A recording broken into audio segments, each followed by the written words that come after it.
Chapter 3 sociology BA first semester. Bharat में समाजशास्त्र का इतिहास, प्रादुर्भाव एवं विकास। History, emergence and growth of sociology in India. समाजशास्त्र की प्रकृति संबंधी आरंभिक जानकारी के बाद यह जानना आवश्यक है कि इस महत्वपूर्ण विज्ञान का भारत में किस प्रकार उद्भव एवं विकास हुआ। हमारे मन में अक्सर यह शंका पैदा होती है कि भारत का सांस्कृतिक इतिहास दुनिया में सबसे प्राचीन होने के कारण जब यहाँ सामाजिक व्यवस्था, व्यक्ति और समाज के पारस्परिक संबंधों, सामाजिक संरचना की प्रकृति तथा सामाजिक नियंत्रण के प्रतिमानों को हजारों वर्ष पहले विकसित कर लिया गया था, तब समाजशास्त्र का प्रादुर्भाव यूरोप में सन 1838 से मानते हुए इसे एक नया विज्ञान क्यों कहा जाता है।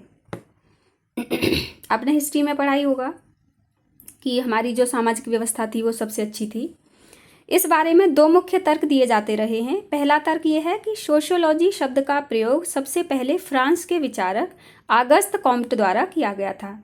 इस विषय के अंतर्गत सबसे पहले यूरोप में ही उन अध्ययन पद्धतियों को विकसित किया गया जिनके द्वारा सामाजिक घटनाओं और मानवीय व्यवहारों का वैज्ञानिक आधार पर अध्ययन किया जा सकता है। वैज्ञानिक अध्ययन केवल वह होता है जो कल्पना या विश्वास पर आधारित नहीं होता, बल्कि घटनाओं की विवेचना उनके वास्तविक रूप में करता है। दूसरा तर्क यह दिया जाता है कि विज्ञान एक रूप में समाजशास्त्र का विकास पूंजीवादी व्यवस्था तथा औद्योगिकीकरण से उत्पन्न होने वाली उन दशाओं का परिणाम है जिनके कारण विभिन्न समाजों की सामाजिक संरचना, सामाजिक व्यवस्था और व्यक्तियों के पारस्परिक संबंधों में व्यापक परिवर्तन होने लगा। यह दशाएं सबसे पहले यूरोप में ही उत्पन्न हुई। इस कारण एक अध्ययन विषय के रूप में समाजशास्त्र का प्रादुर्भाव यूरोप से ही माना जा सकता है। इन तर्कों का मूल्यांकन करने से पहले यह ध्यान रखना आवश्यक है कि यूरोप के विद्वानों ने भारत के प्रति एक बहुत पक्षपातपूर्ण दृष्टिकोण अपनाते हुए, पक्षपातपूर्ण मतलब पक्षपात करना, भारतीय समाज की विवेचना बहुत पिछड़े हुए समाज के रूप में की है। मतलब उन्होंने जानबूझकर हमें पिछड़ा हुआ दिखाया है। उन्होंने भारतीय संस्कृति और सामाजिक व्यवस्था से संबंधित जो दस्तावेज तैयार किए हैं उन्हें भी बहुत तोड़ मड़ोड़ कर इस तरह प्रस्तुत किया गया जिससे भारत की सभी सामाजिक सांस्कृतिक संस्थाओं और व्यवस्थाओं को कुछ धार्मिक विश्वासों से जोड़कर स्पष्ट किया जा सके। मतलब उन्होंने हम लोगों को ऐसा दिखाया कि हम तो बस ऐसे ही ज़्यादा अच्छी सामाजिक व्यवस्था है नहीं हमारी, और अगर है भी तो उसको धर्म से जोड़ के दिखाया गया है। दूसरी ओर उन्होंने यूरोप में पैदा होने वाली कुछ ऐसी महत्वपूर्ण घटनाओं का उल्लेख किया है जिनके कारण ज्ञान की एक विशेष शाखा के रूप में समाजशास्त्र को विकसित करना आवश्यक समझा जाने लगा और खुद को दिखाया है बहुत अच्छा। इससे पहले यूरोप, भारत और संसार के सभी दूसरे देशों में सामाजिक ज्ञान इतिहास, अर्थशास्त्र, राजनीति शास्त्र, मनोविज्ञान तथा दर्शन शास्त्र जैसे विज्ञानों तक ही सीमित था, जबकि समाजशास्त्र के रूप में सामाजिक घटनाओं के वैज्ञानिक अध्ययन का आरंभ कहीं भी नहीं हुआ था। इस तथ्य को समझने के लिए आवश्यक है कि भारत में समाजशास्त्र के इतिहास और प्रादुर्भाव को समझने से पहले बहुत संक्षेप में, यानी बहुत शॉर्ट में, ब्रीफ में उन प्रमुख घटनाओं को समझ लिया जाए जिनके फलस्वरूप यूरोप के कुछ विद्वानों ने समाजशास्त्र के रूप में एक नए सामाजिक विज्ञान की आवश्यकता को महसूस करना आरंभ कर दिया था। तो अब वो ये समझाने की कोशिश कर रहा है राइटर हमें कि अब हम ये जान लेते हैं कि यूरोप में पहले समाजशास्त्र का विकास कैसे हो गया जबकि सामाजिक व्यवस्था तो हमारी ज़्यादा अच्छी थी। चलो पढ़ते हैं। यूरोप में समाजशास्त्र के प्रादुर्भाव की पृष्ठभूमि। The background of emergence of sociology in Europe. आज भले ही यूरोप को आर्थिक विकास, आधुनिकीकरण, सामाजिक जागरूकता, व्यक्तिगत स्वतंत्रता और धर्मनिरपेक्षता का केंद्र कहा जाता हो, यूरोप का अतीत राजतंत्र से उत्पन्न होने वाला दोषों, धार्मिक अंधविश्वासों और दुर्बल वर्गों के शोषण से भरा हुआ रहा है। आज ही वो इतने अच्छे बनते हैं, बहुत सोफिस्टिकेटेड बनते हैं ना कि हमारे यहाँ तो ये है, हम तो सेकुलर हैं, हम तो इंडिपेंडेंट हैं, हमारे यहाँ लोगों को बहुत फ्रीडम मिलती है। ये सब अब ऐसा हो गया है, पहले ऐसा नहीं था। पहले वो बहुत सारे दोषों से भरे हुए थे जिनमें कि धार्मिक अंधविश्वास भी थे और दुर्बल वर्गों को, यानी कि जो बेचारे निचले लोग होते हैं, उनका शोषण भी किया जाता था। 18वीं शताब्दी के मध्य तक पश्चिम के देशों में, यानी कि वेस्टर्न कंट्रीज में विभिन्न क्षेत्रों पर राजाओं और सम्राटों का शासन होने के कारण जनसाधारण को स्वतंत्रता पूर्वक अपने विचार व्यक्त करने का कोई अधिकार नहीं था। वो नहीं कर सकते थे अपने विचार व्यक्त। दुर्बल वर्गों के शोषण का सबसे अमानवीय रूप सामंतों द्वारा गुलामों की खरीद और बिक्री के रूप में प्रचलित था। मतलब वहाँ पे लोगों को गुलाम बना के रखा जाता था, उनको खरीदा और बेचा जाता था वस्तुओं की तरह। ये यूरोप का इतिहास है। ये जो यूरोप के लिए भारत में अस्पृश्यता के प्रचलन से भी अधिक अमानवीय समस्या थी। जो हमारे यहाँ पर जैसे छुआछूत थी ना, वो उससे भी ज़्यादा बुरा था, क्योंकि हमारे यहाँ तो बस अनटचेबिलिटी थी। लोगों से ऐसे बोलते थे कि ये लोअर कास्ट के, इनके हाथ का हम पानी नहीं पियेंगे, हम इनको छुएंगे नहीं। लेकिन उनके यहाँ तो और भी बुरी स्थिति थी। वहाँ पर तो गुलामों को वस्तुओं की तरह ट्रीट करते थे बिल्कुल। जिस तरह भारत में पुरोहितों ने अपनी परिस्थिति को सर्वोच्च बनाए रखने के लिए तरह तरह के अंधविश्वासों और कर्म कांडों का सहारा लिया, उसी तरह यूरोप में पोप और चर्च के अधिकारियों की शक्ति इतनी बढ़ गई थी कि उन्होंने स्वर्ग के टिकट तक बेचकर गरीब जनता का शोषण करके अथाह संपत्ति एकत्रित कर ली थी। मतलब इतना अंधविश्वास था उनके यहाँ पर। वहाँ चर्च के जो पोप होते थे और चर्च के जो लोग होते थे, वो पता ये कहते थे कि हम तुम्हें सीधा स्वर्ग का यानी हेवन का टिकट देते हैं, और उसके लिए गरीब लोगों से पैसा लेते थे और खुद अमीर बन जाते थे उनसे पैसा ले लेके।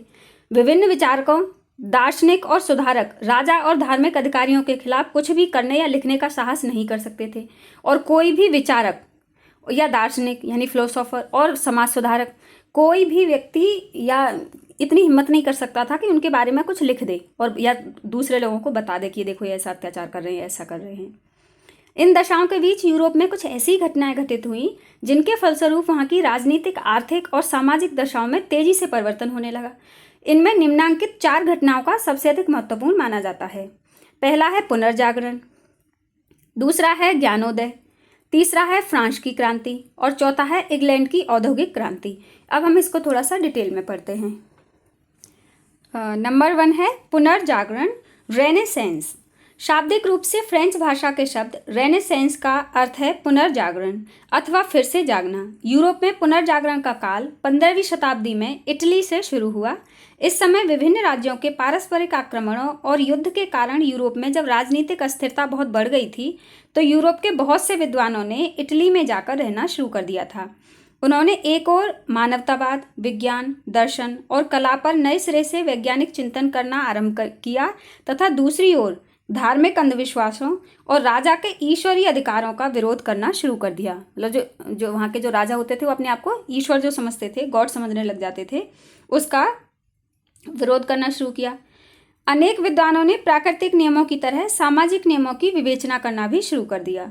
इसके प्रभाव से जनसाधारण में भी एक तरह की वैचारिक क्रांति आरंभ हो गई और उन्होंने लोगों को जागरूक करना शुरू किया, समझाना शुरू किया। तो जो वहाँ के कॉमन पीपल थे उनमें भी फिर अकल आई, उन्होंने भी सोचना शुरू किया कि हाँ सही बात है, ये तो गलत हो रहा है, ऐसा नहीं होना चाहिए।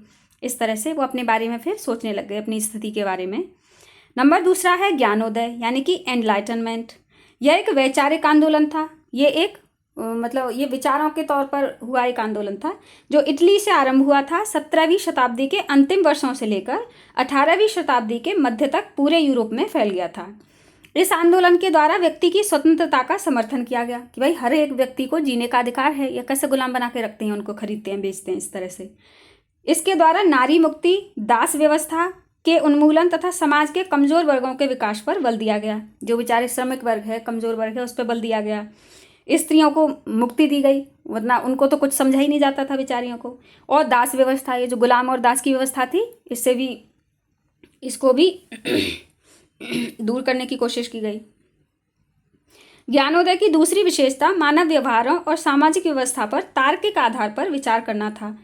और ज्ञानोदय की जो दूसरी विशेषता थी वो ये थी कि हर बात को लॉजिकली सोचना था, समझना था। ऐसे नहीं है कि एक दूसरे की कहे में आ गए या इलॉजिकल बात कर रहे हैं, मतलब बातें तार्किक होनी चाहिए। स्पष्ट है कि ज्ञानोदय की अवधि में धार्मिक रूढ़ियों, चर्च के अधिकारियों तथा राजा के मनमाने आचरणों का विरोध होना आरंभ हो गया। ज्ञानोदय से संबंधित विचारकों ने इस बात पर बल दिया कि समाज और राज्य से संबंधित बुराइयों को दूर करने के लिए केवल उन्हीं व्यवस्थाओं को स्वीकार किया जा सकता है जो तार्किक आधार पर व्यवहारिक और उपयोगी हों। अब नई व्यवस्थाएं तो बनाई जाएंगी ऑब्वियसली, लेकिन वो अच्छी होनी चाहिए, लॉजिकल होनी चाहिए। ऐसा भी नहीं है कि विरोध के नाम पे हम कुछ भी करने लग जाएं। नंबर 3 है फ्रांस की क्रांति, फ्रेंच रेवोल्यूशन। ये हुई है सन 1789 नहीं है, ये है 89, सन 1789 1789 में होने वाली फ्रांस की क्रांति से पहले वहाँ का शासन अप्रत्यक्ष रूप से बड़े बड़े सामंतों, व्यापारियों और बड़ी भूमियों के मालिकों पर निर्भर था। फ्रांस के सम्राट द्वारा इन्हीं लोगों की इच्छा के अनुसार विभिन्न निर्णय लिए जाते थे। समाज एक मामूली बात थी। नहीं, समाज के मध्यम वर्ग को किसी तरह के अधिकार नहीं थे। शारीरिक श्रम करने वाले मजदूर से बेगार लेना तो एक मामूली बात थी। मतलब जो मिडिल क्लास फैमिली थी उनकी भी कोई इंपॉर्टेंस नहीं थी, और जो बेचारे मजदूर वर्ग थे उनसे तो काम करवा लेते थे और उसका कोई महत्व होता ही नहीं था। मतलब उनके बारे में तो कोई सोचता ही नहीं था। बहुत ही पैथेटिक दयनीय स्थिति थी उनकी। यूरोप में पुनर्जागरण और ज्ञानोदय से जिन विचारों को प्रोत्साहन मिला, उनके प्रभाव से समाज के मध्यम और निम्न वर्ग के एकजुट होकर तत्कालीन राजतंत्र, कुलीन लोगों और पादरियों के विशेष अधिकारों को समाप्त करने की घोषणा कर दी गई। इसके फलस्वरूप फ्रांस में एक हिंसक क्रांति आरंभ हो गई। क्रांति के प्रभाव से जब शासन के सभी अधिकार समाज के मध्यम और निम्न वर्ग के हाथ में आ गए, तब फ्रांस में निरंकुश राजतंत्र समाप्त हो गया। फ्रांस की क्रांति के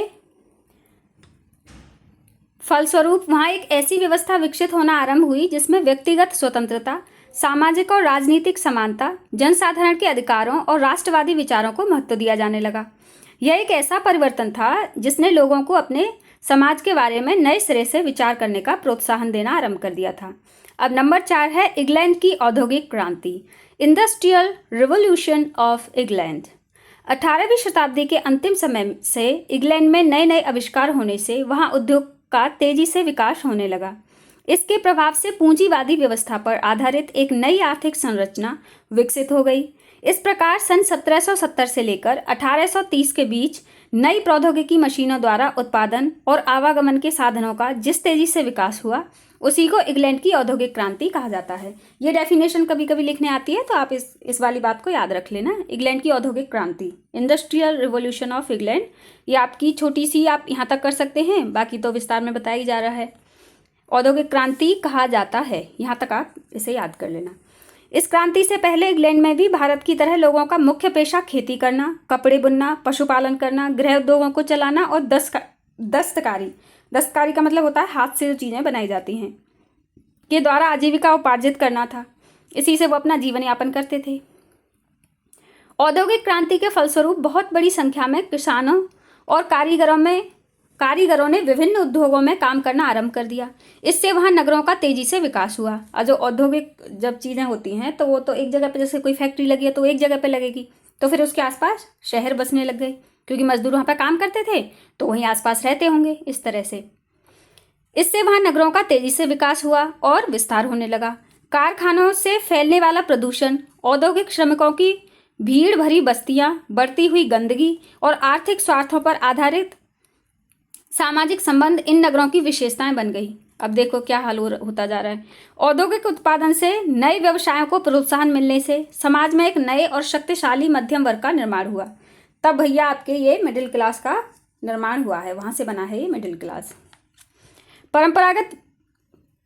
परंपरागत व्यवहारों की जगह तार्किक व्यवहारों में वृद्धि होने लगी। मतलब लोग लकीर के फकीर नहीं रहे बल्कि थोड़े लॉजिकल हो गए। औद्योगिकीकरण के फलस्वरूप जब मजदूरों की संख्या बढ़ने लगी, तब इससे एक और आर्थिक असमानताएं बढ़ी और दूसरी ओर औद्योगिक संघर्ष भी बढ़ने लगे। अब हुआ क्या, कोई बहुत अमीर हो गया, कोई बहुत गरीब रह गया, तो आर्थिक समानताएं क्या हो गई, असमानताएं बढ़ गई, समानताएं कम हो गई। उपर्युक्त दशाओं के बीच यूरोप की परंपरागत सामाजिक, आर्थिक और राजनीतिक संरचना में तेजी से परिवर्तन होने लगा। सामाजिक क्षेत्र में असमानताकारी सामाजिक व्यवस्था के प्रति सामान्य जनता में असंतोष बढ़ने लगा तथा संपूर्ण यूरोप में धार्मिक शोषण का विरोध बहुत बढ़ गया। कि अब धर्म के नाम पे जो शोषण होता था वो उसका विरोध बढ़ गया बहुत ज़्यादा। जनसाधारण के अधिकारों, मानवतावादी विचारों और धर्मनिरपेक्ष नीतियों को स्वीकार करने की प्रवृत्ति बढ़ने लगी। व्यक्तिगत स्वतंत्रता की वैचारिकी ने एक आंदोलन का रूप ले लिया। नगरीकरण से संबंधित समस्याओं में वृद्धि होने लगी। नगरीय जीवन का व्यवस्थित अध्ययन करने के प्रयत्न आरंभ हो गए कि भैया क्या किया जाए कि एक अच्छा शहर का निर्माण कर सकें, अच्छा शहर बसा सकें। ये तो बहुत अव्यवस्था फैल गई कि एक तो गंदगी हो रही है आसपास, और ये बहुत सारे छोटे छोटे घर, झुग्गी झोंपड़ी इस तरह के बस गए होंगे, तो उनको बहुत परेशानी हो रही थी। तो अब इसको कैसे अच्छा किया जाए, इस बात पर चर्चा होने लगी। मध्य वर्ग में ऐसे बुद्धिजीवियों की संख्या बढ़ने लगी जिन्होंने निम्न वर्ग की कठिनाइयों का समाधान करने के लिए सामाजिक व्यवस्था के पुनर्निर्माण और सुधार के बारे में विचार करना आरंभ कर दिया। आर्थिक क्षेत्र में पूंजीवादी व्यवस्था के कारण सामाजिक और आर्थिक जीवन में भारी उथल पुथल होने लगी। आर्थिक असमानताएं बढ़ने से समाज के उच्च और निम्न आर्थिक वर्गों के बीच एक गहरी खाई पैदा हो गई कि ये तो भैया रिच लोग हैं, अमीर लोग हैं, हम तो गरीब हैं ऐसे, और अमीर सोचने लगे कि हम तो अमीर हैं, ये तो गरीब हैं, इनकी क्या हैसियत है हमारे आगे। इस तरह से आर्थिक स्वार्थ बढ़ने से लोगों के पारस्परिक संबंध हितवादी या औपचारिक बनने लगे। अब लोगों के जो आपस में संबंध थे वो कैसे हो गए कि अगर मुझे इससे कोई फायदा है तो मेरा इसके साथ कोई रिलेशन है, कोई फायदा नहीं है तो कोई रिलेशन नहीं है, ये वाला सिद्धांत आ गया यहाँ पर। इस समय खगोल शास्त्र और जीव विज्ञान के नए नए सिद्धांतों का प्रतिपादन होने से यूरोप में वैज्ञानिक चिंतन का प्रभाव भी बढ़ने लगा। और यही वो समय है, यही वो टाइम पीरियड है जब क्या हुआ, खगोल शास्त्र के कुछ नए सिद्धांत आए और जीव विज्ञान के कुछ नए सिद्धांत भी आए। राजनीतिक क्षेत्र में जैसे जैसे राजनीतिक अस्थिरता कम होने लगी, यानी कि अब थोड़ी सी जो राजनीति थी वो टिकने लगी। ऐसा नहीं है कि कल कुछ था आज कुछ है, ऐसे एक ऐसे राष्ट्रवाद का उदय होना आरंभ हुआ जिसका आधार अपने राष्ट्र के हितों को सर्वोच्च प्राथमिकता देना था। अब एक ऐसे राष्ट्रवाद का उदय हुआ कि लोग इस बारे में सोचने लगे कि ये हमारा देश है और ये सबसे अच्छा होना चाहिए, यहाँ की व्यवस्था अच्छी होनी चाहिए, हमें आपस में मिलजुल कर रहना चाहिए। यूरोप में जैसे जैसे राज्य की नीतियां औद्योगिकरण से प्रभावित होने लगी, अपने अतिरिक्त उत्पादन को खपाने के लिए इंग्लैंड और पुर्तगाल ने कमजोर देशों को अपना उपनिवेश बनाना आरंभ कर दिया। अब वहाँ पे तो फैक्ट्रियाँ लग गई तो वो चीज़ें बनाने लग गए, तो अब उन चीज़ों को यूज़ कौन करे, क्योंकि यहाँ पे तो लिमिटेड लोग थे, तो उन्होंने इधर उधर जाना शुरू कर दिया। और जो कमज़ोर देश थे या जो कमज़ोर लोग थे उनको अपना सामान बेचना शुरू कर दिया। इन सभी परिवर्तनों के फलस्वरूप समाज की संरचना, सामाजिक मूल्यों, व्यवहार के तरीकों, सामाजिक संबंधों तथा सामाजिक समस्याओं के नए प्रतिमान सामने आने लगे। इन दशाओं का अध्ययन किसी भी दूसरे सामाजिक विज्ञान द्वारा करने में कोई रुचि नहीं ली गई। अब कोई और तो इसका अध्ययन कर नहीं रहा था, तो अब लोग करें क्या, इसलिए शायद इसका आविष्कार हुआ है। इसके फलस्वरूप सेंट साइमन तथा जेम्स मिल वे पहले विद्वान थे जिन्होंने एक ऐसे विज्ञान को विकसित करने की आवश्यकता पर बल देना आरंभ कर दिया जिसमें संपूर्ण समाज के विभिन्न पक्षों का वैज्ञानिक आधार पर अध्ययन किया जा सके। इसी के फलस्वरूप फ्रांसीसी विचारक ऑगस्ट कॉम्ट, इस बात को बेटा बहुत अच्छे से याद रखना बच्चों, यह है ऑगस्ट कॉम्ट, इनको ही समाजशास्त्र का जनक माना जाता है बेसिकली। बाकी देखो शुरुआत तो सेंट साइमन ने की थी, जेम्स मिल ने की थी, ऑप्शन में आते हैं, लेकिन जनक इनको माना जाता है ऑगस्ट कॉम्ट को। ने जिस नए सामाजिक विज्ञान की रूपरेखा प्रस्तुत की उसे उन्होंने सन 1838 में सोशियोलॉजी का नाम दिया। तो जब समाज में अव्यवस्था फैल गई तब इस विज्ञान की जरूरत पड़ी और इसको नाम दिया गया सोशियोलॉजी। कौन से ईयर में? 1838 में। यही कारण है कि कॉम्ट को समाजशास्त्र का जनक यानी कि फादर ऑफ सोशियोलॉजी, इस बात को बेटा विशेष याद रखना, कहा जाता है। बाद में Spencer, max weber, email Durkheim, Pareto और मार्क्स ने समाजशास्त्रीय अध्ययन के लिए अनेक अध्ययन पद्धतियों का उल्लेख करके इसे एक नए विज्ञान के रूप में विकसित करने में योगदान दिया है। बाकी देखो बाद में और भी विद्वान आए हैं, उन्होंने इसमें अपना योगदान दिया है, लेकिन इसके फादर ऑफ कौन है? फादर ऑफ तो रहेंगे आपके यही ऑगस्ट कॉम्ट।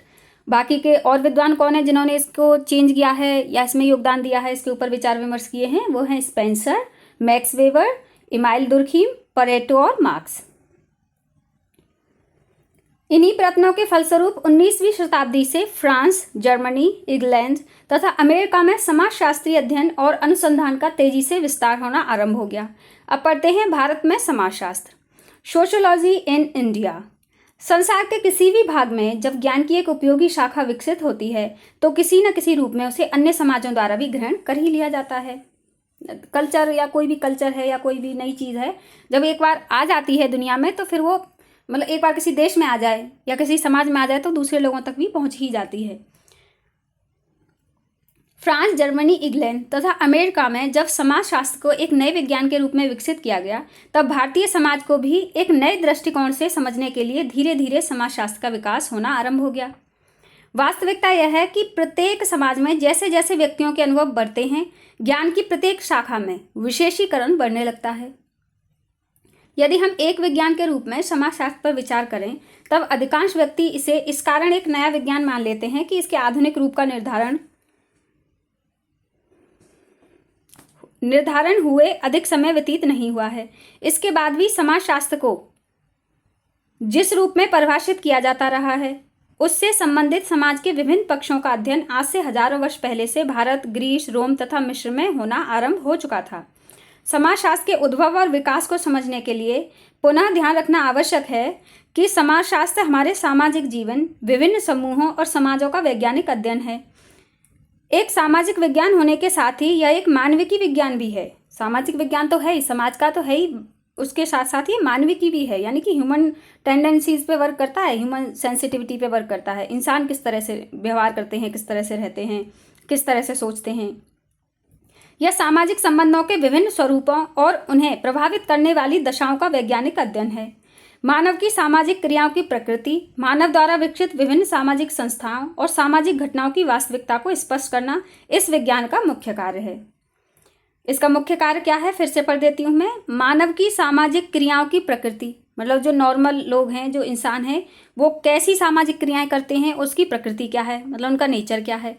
मानव द्वारा विकसित विभिन्न सामाजिक संस्थाओं, मतलब इंसानों ने जो संस्थाएं बनाई हुई हैं, और सामाजिक घटनाओं, मतलब समाज में जो घटनाएं होती हैं, उनकी वास्तविकता को, कि वो रियलिटी में क्या है, का अध्ययन करता है या उसको स्पष्ट करता है। यही इस विज्ञान का मुख्य कार्य है। इसके साथ ही और क्या क्या करता है ये, सामाजिक संरचना यानी कि सोशल स्ट्रक्चर कैसा है, सामाजिक व्यवस्था यानी कि सोशल सिस्टम क्या है, संस्कृति यानी कि यहाँ का कल्चर क्या है, सामाजिक मूल्यों और यानी यहाँ की सोशल वैल्यूज़ क्या हैं, और परिवर्तन की प्रक्रियाएं कि यहाँ पर किस तरह से चेंजेस होते रहते हैं। इस सब को समझकर स्पष्ट करता है। ये सब भी इसी में आएंगे, ठीक है। विभिन्न समाजों की प्रकृति एक दूसरे से किस प्रकार भिन्न है। कभी कभी मैं किन्हीं शब्दों को इंग्लिश में इसलिए बताती हूँ क्योंकि कुछ बच्चे ना इंग्लिश मीडियम से पढ़े हुए होते हैं, फिर जब वो बीए में पढ़ते हैं तो मान लो उन्होंने हिंदी वाला ये ले लिया है मीडियम, तो उनको ना थोड़ी सी परेशानी होती है कुछ शब्दों को समझने में। तो अगर वो ट्रांसलेशन के हिसाब से समझ लेते हैं तो उनको ज़्यादा अच्छे से समझ में आ जाता है। और अगर आप हिंदी मीडियम वाले भी हो तब भी आपको कुछ नए शब्द सीखने को मिलते हैं, तो वोकेबुलरी बढ़ती है, तो एक अच्छी बात है। इसलिए मैं समझाने के लिए दूसरी भाषाओं के शब्द भी यूज़ कर लेती हूँ कभी कभी।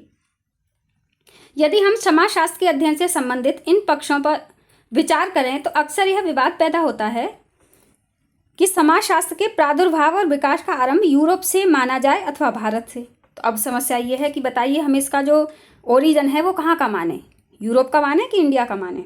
इससे संबंधित प्रमुख आधारों तथा तथ्यों से वास्तविकता का मूल्यांकन किया जा सकता है। इस मूल्यांकन से यह भी स्पष्ट हो सकता है कि यूरोप के दृष्टिकोण से समाजशास्त्र का आधुनिक रूप भले ही अधिक पुराना ना हो, लेकिन भारत में समाजशास्त्र के प्रादुर्भाव और विकास का इतिहास हजारों वर्ष पुराना है। मतलब रियलिटी में अगर माना जाए तो ओरिजिनलिटी जो है, ओरिजिन जो है वो इंडिया में है, क्योंकि हमारे यहाँ पे तो सामाजिक व्यवस्था कब से चली आ रही है ना, विकास भी कब से हुआ है और शुरुआत भी कब से हो गई है। भारत में समाजशास्त्र के वास्तविक इतिहास को 3 मुख्य स्तरों में विभाजित करके समझा जा सकता है।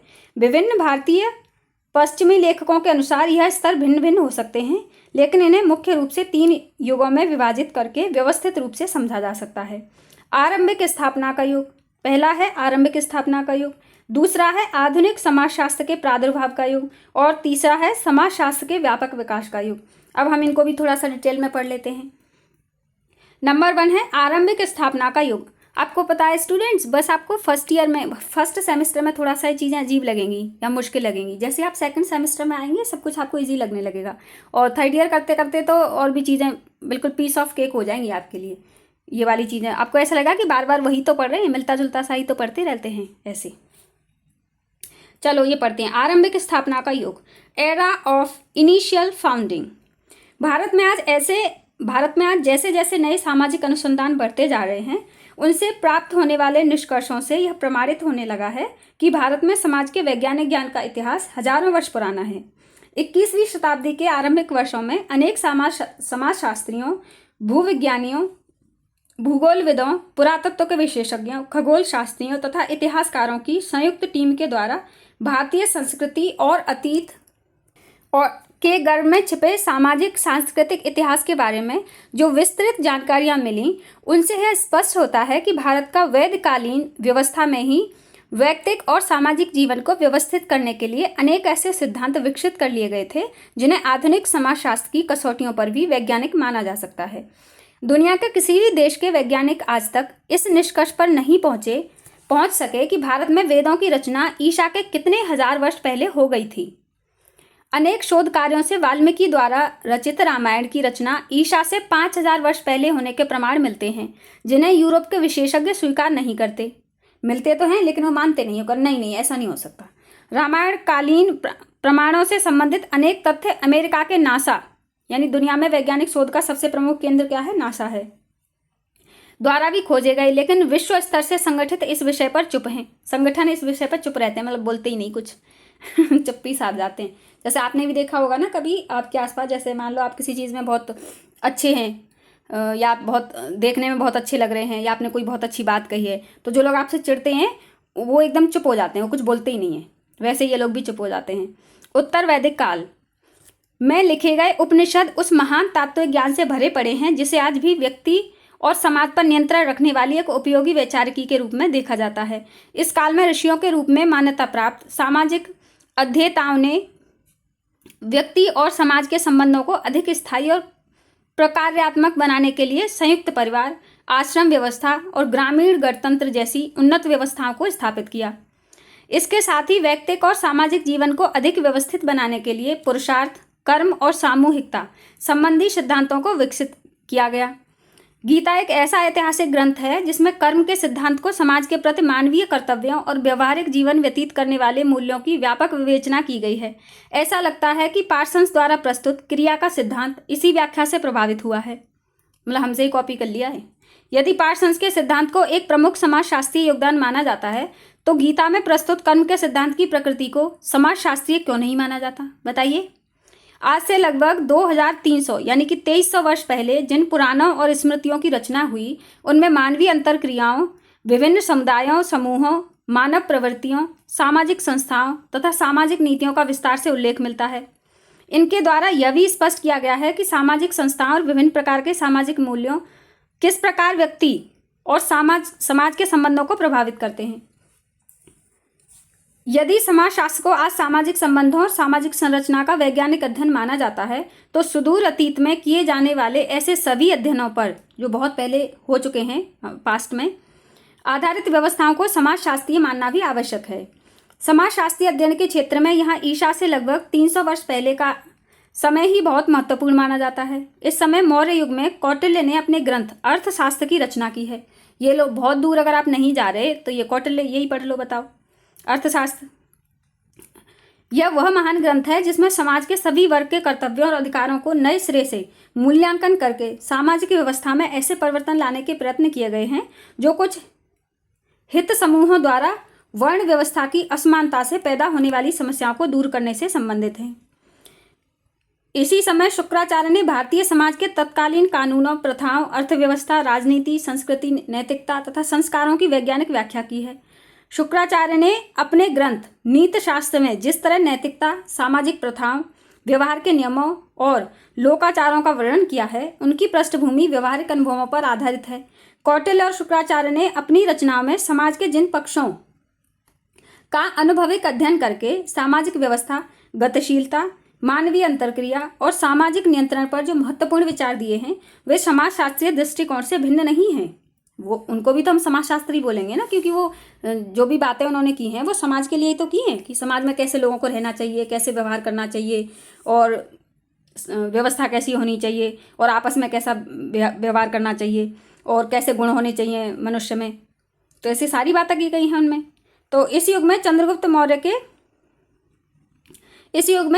मौर्य के ग्रीक मंत्री मेगास्थनीज, या आपने हिस्ट्री में पढ़ा होगा और नहीं तो पढ़ लेना, हिस्ट्री के वीडियोस भी अपलोड कर रखी है मैंने, चैनल पर विजिट कर लेना आप,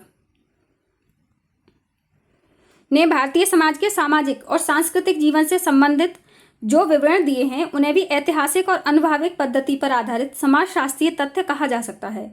मेगास्थनीज ने जो उसके बारे में बताया है चंद्रगुप्त मौर्य के शासनकाल के बारे में, तो इसे भी तो हम समाजशास्त्र में रख सकते हैं ना। इस समय की रचनाओं में मनुस्मृति वह प्रमुख ग्रंथ है जिसमें सामाजिक अस्थिरता को दूर करने के लिए व्यक्ति और समाज, वर्ण व्यवस्था, आश्रम व्यवस्था, जीवन पथ के संस्कारों, विवाह, परिवार, न्याय व्यवस्था, धर्म तथा व्यवहार प्रतिमानों की व्यापक विवेचना की गई है। मनु ने यह समाजशास्त्रीय सिद्धांत सबसे पहले प्रतिपादित किया कि व्यक्ति अपनी सामाजिक व्यवस्था के अधीन है तथा सामाजिक व्यवस्था से पृथक रहकर उसका कोई अस्तित्व नहीं है। मतलब समाज के बिना तो मनुष्य कुछ है ही नहीं। यही वह विचारधारा है जिसे वर्तमान समाजशास्त्री समाज की सावयवी विचारधारा कहते हैं। यही तो वो बात है। भारत में मौर्य और गुप्त साम्राज्यों का पतन हो जाने के बाद लगभग 1000 वर्ष का समय छोटे छोटे राजाओं के बीच निरंतर युद्ध होते रहने के कारण चेतनाहीन हो गया। इसे अंध युग के रूप में जाना जाता है। इस बीच 16वीं शताब्दी में होने वाले भक्ति आंदोलन को ऐसा पुनर्जागरण कहा जा सकता है जब बहुत से संतों ने कवित्व की शैली में उन रूढ़ियों, कुरीतियों और अंधविश्वासों का विरोध करना आरंभ किया जो समाज के निर्जीव ढांचे में लगातार अपनी जड़ें जमाते जा रहे थे। भारतीय समाज और संस्कृति के इतिहास में होने वाला यह पहला सुधार आंदोलन था जिसमें समाज के विभिन्न वर्गों में एक नई सामाजिक चेतना पैदा होना आरंभ हुई। यद्यपि इसका प्रभाव बहुत सीमित था। उपर्युक्त प्रयत्नों के बाद भी प्राचीन भारत में सामाजिक व्यवस्था से संबंधित जो अध्ययन किए गए उन्हें पश्चिमी विचारकों द्वारा समाजशास्त्रीय नहीं माना गया। यह तर्क दिया गया है कि भारत में वैदिक काल से लेकर स्मृति काल तक किए जाने वाले सामाजिक अध्ययनों का दृष्टिकोण सामाजिक न होकर धार्मिक था, इसलिए हम इसको समाजशास्त्र नहीं मानते क्योंकि ये सामाजिक नहीं है, ये तो धार्मिक है। दूसरा तर्क यह दिया गया है कि प्राचीन भारत में विभिन्न धर्म ग्रंथों में दी गई सामाजिक व्यवस्थाओं का निर्माण कुछ पक्षपातपूर्ण मनोवृत्तियों के आधार पर किया गया है। वो कहना है इसमें तो भेदभाव भरा हुआ है भाई, पक्षपात है, किसी के साथ किसी की मतलब साइड ली गई है, ऐसा नहीं है, निष्पक्ष नहीं है ये, तथा उनमें परस्पर विरोधी विचारों का समावेश है। और ये कहना है कि इसमें तो कुछ विरोधी विचार भी हैं, एक बात कुछ कह रही है, दूसरी बात कुछ कह रही है। इसके विपरीत भारतीय समाजशास्त्री यह मानते हैं कि भारत में धर्म का अर्थ किसी अलौकिक विश्वास से न होकर व्यक्तियों को अपने कर्तव्यों का बोध कराने तथा उन्हीं कर्तव्यों के संदर्भ में जीवन की एक विशेष विधि को विकसित करने से है। जहाँ तक परस्पर विरोधी विचारों के समावेश का प्रश्न है, आज भी किसी एक विषय पर विभिन्न समाजशास्त्रियों द्वारा दिए गए सिद्धांतों और अध्ययन पद्धतियों के बारे में किसी तरह का एक मत नहीं है। तो इस तरह से तो सोशियोलॉजी के लिए भी लोग तरह तरह की बात कहते हैं, कोई कुछ कहता है, कोई कुछ कहता है, फिर कोई ये कहता है कि इसमें ये शामिल होना चाहिए, कोई कहता है इसमें ये नहीं होना चाहिए, कोई तो इसे विज्ञान मानने को भी राजी नहीं है। विचारों की भिन्नता बौद्धिक परिपक्वता को दर्शाती है, पारस्परिक विरोध को नहीं। जैसा कि भारत के प्रमुख समाजशास्त्री D.P. मुखर्जी का कथन है कि धर्म प्रत्येक समाज की संस्कृति का आधार होता है तथा सामाजिक तथ्यों की विवेचना धर्म या दूसरे शब्दों में परंपरा से हटकर नहीं की जा सकती। जो उनकी सामाजिक व्यवस्था है वो धर्म और परंपरा दोनों से रिलेटेड होती है, उसको अलग नहीं रखा जा सकता। दूसरा है आधुनिक समाजशास्त्र के प्रादुर्भाव का युग, era of emergence of modern sociology. M.N. Srinivasan ने लिखा है कि पश्चिमी विचारधारा के आधार पर भारत में समाजशास्त्र की उत्पत्ति, प्रादुर्भाव और विकास, ग्रोथ को 3 चरणों में विभाजित करके समझा जा सकता है। पहले स्तर में सन 1773 से 1900 तक की अवधि आती है, जब अनेक दशाओं के बीच सबसे पहले समाजशास्त्रीय ज्ञान की आवश्यकता महसूस की जाने लगी। दूसरा स्तर सन 1901 से 1950 यानी कि नया संविधान लागू होने का वर्ष है तक का है, जब अनेक विश्वविद्यालयों और शोध के क्षेत्र में समाजशास्त्र को एक व्यवसाय के रूप में मान्यता मिलने लगी। तीसरा स्तर स्वतंत्रता के बाद का है, जब अनेक नई दशाओं जैसे कि भारत में नियोजित विकास, बदलती हुई नगरीय और ग्रामीण संरचना, अनुसूचित जातियों और जनजातियों के विकास से संबंधित प्रयत्नों, श्रम समस्याओं तथा समाज सुधार से संबंधित कानूनों आदि के कारण भारत की सामाजिक संरचना में व्यापक परिवर्तन होने लगे। अध्ययन की सुविधा के लिए भारत में आधुनिक समाजशास्त्र के प्रादुर्भाव को मुख्य रूप से 2 स्तरों में विभाजित करना अधिक उचित है, जिन्हें हम स्वतंत्रता से पहले का स्तर तथा स्वतंत्रता से बाद का स्तर कह सकते हैं। नंबर 1 है ब्रिटिश शासन के दौरान समाजशास्त्र का प्रादुर्भाव, emergence of sociology during British rule. British शासन की अवधि को हम साधारणतः औपनिवेशिक काल यानी कि कॉलोनियल पीरियड भी कहते हैं। भारत में 18वीं सदी से 20वीं सदी के मध्य तक भारत ब्रिटिश शासन का उपनिवेश बना रहा। इस दौरान अपने पूर्व निर्धारित उद्देश्यों के अनुसार यहाँ की सरकार ने सामाजिक व्यवस्था में हस्तक्षेप न करने की नीति अपनाई थी। शासन को प्रभावपूर्ण बनाने के लिए ऐसे सभी प्रयत्न किए गए जिससे हिंदुओं और मुसलमानों में मतभेद बने रहें। सरकार के सामने सबसे बड़ी चुनौती सन 1857 में तब पैदा हुई जब हिंदू और मुसलमान राजाओं तथा जनसाधारण ने मिलकर ब्रिटिश सरकार के विरुद्ध व्यापक विद्रोह यानी कि रिवॉल्ट कर दिया। इसे सामान्य रूप से सन 1857 का गदर कहा जाता है। यह पहला अवसर था जब अंग्रेज अधिकारी यह महसूस करने लगे कि उन्हें भारत की मिश्रित संस्कृति, सामाजिक संस्थाओं, परंपरा और प्रथाओं की जानकारी न होने के कारण ही यह विद्रोह पैदा हुआ है। इसके फलस्वरूप वह स्वयं एक ऐसे विज्ञान की आवश्यकता महसूस करने लगे जिसकी सहायता से भारतीय समाज की जड़ों को समझा जा सके। इसी कारण ब्रिटिश सरकार ने ऐसी जानकारियां प्राप्त करना आरंभ कर दी जिनसे आनुभविक तथ्यों के आधार पर भारतीय समाज की संरचना, संस्कृति, विशेषताओं तथा विभिन्न सजातीय समूहों की समानताओं को समझा जा सके। यह कार्य मानवशास्त्र तथा समाजशास्त्र के द्वारा ही संभव था। यही कारण है कि ब्रिटिश काल के दौरान भारत में मानवशास्त्र तथा समाजशास्त्र का प्रादुर्भाव लगभग साथ साथ होना आरंभ हुआ। भारत के विभिन्न समुदायों और समूहों के निर्जातीय अध्ययन का आरंभ एक अंग्रेज ICS अधिकारी हर्बर्ट रिजेल द्वारा हुआ। अपनी पुस्तक बंगाल की जातियां और जनजातियां, caste and tribes of Bengal में उन्होंने विभिन्न जातियों की उत्पत्ति, जाति व्यवस्था के प्रभाव तथा विभिन्न जातियों की सजातीय विशेषताओं का व्यापक विवरण दिया है। ऐसे अध्ययनों का उद्देश्य जाति विभाजन पर आधारित भारतीय समाज की संरचना को समझकर औपनिवेशिक शासन को अधिक मजबूत बनाना था। रिजले और कुछ दूसरे मानवशास्त्रियों ने भारत में विभिन्न भागों की प्रथाओं, शिष्टाचार और व्यवहार के तरीकों तथा उन सामाजिक संस्थाओं के अध्ययन की आवश्यकता पर भी बल दिया जो भारत की सामाजिक संरचना को समझने के लिए आवश्यक थीं। इसके साथ ही अनेक ईसाई मिशनरियों ने विभिन्न समुदायों और जनजातियों की स्थानीय भाषा, जनरीतियों, सांस्कृतिक विशेषताओं का अध्ययन किया। अध्ययन इसलिए आरंभ किया जिससे वे ईसाई धर्म का आसानी से प्रचार कर सकें। ऐसे सभी अध्ययनों से भारत की जाति व्यवस्था, ग्रामीण समुदाय, विभिन्न धार्मिक समुदाय तथा भाषीय सर्वेक्षणों को भी प्रोत्साहन मिलने लगा। मैक्स मूलर, विलियम जोन्स और अनेक दूसरे विद्वानों ने संस्कृत भाषा का अध्ययन करके वैदिक और आर्य सभ्यता की प्रकृति का भी अध्ययन किया। इसलिए क्यों किया? जिससे वे भारत की प्राचीन राजनीतिक, अर्थव्यवस्था, कानून और धर्म को समझ सके। इसी समय हेनरी मैन ने ग्रामीण समुदायों का अध्ययन इस दृष्टिकोण से किया जिससे गांव की न्याय व्यवस्था को समझकर परिस्थिति निर्धारण के सिद्धांत के आधार पर कार्य किया जा सके। स्पष्ट है कि इंग्लैंड के मानवशास्त्रियों के प्रभाव से भारतीय समाज की संरचना, व्यवहार प्रतिमानों, जनजातीय समुदायों तथा दूसरे सजातीय समूहों से संबंधित जो अध्ययन किए गए वे मानव शास्त्रीय दृष्टिकोण और सिद्धांतों पर ही आधारित थे। यही कारण है कि भारत में स्वतंत्रता से पहले समाजशास्त्र का प्रादुर्भाव केवल मानवशास्त्र अथवा अर्थशास्त्र का ही एक सहयोगी शाखा के रूप में ही हो सका। इस समय एक और भारत के ग्रामीण जीवन, स्वतंत्रता आंदोलन से प्रभावित सामाजिक जागरूकता, नई शिक्षा व्यवस्था से उत्पन्न परिवर्तनों तथा प्रथाओं और धार्मिक विश्वासों के बदलते हुए रूप के कारण यूरोप की तरह एक नए दृष्टिकोण से यहाँ की सामाजिक संरचना को समझना आवश्यक हो गया था। दूसरी ओर मानव शास्त्र तथा अर्थशास्त्र के परंपरागत दृष्टिकोण के आधार पर समाजशास्त्र को समुचित रूप से विकसित कर पाना संभव नहीं हो सका। इन दशाओं के बीच 20वीं शताब्दी के दूसरे दशक से लेकर स्वतंत्रता प्राप्ति की अवधि में ही यहाँ समाजशास्त्र का आरंभिक रूप विकसित होने लगा।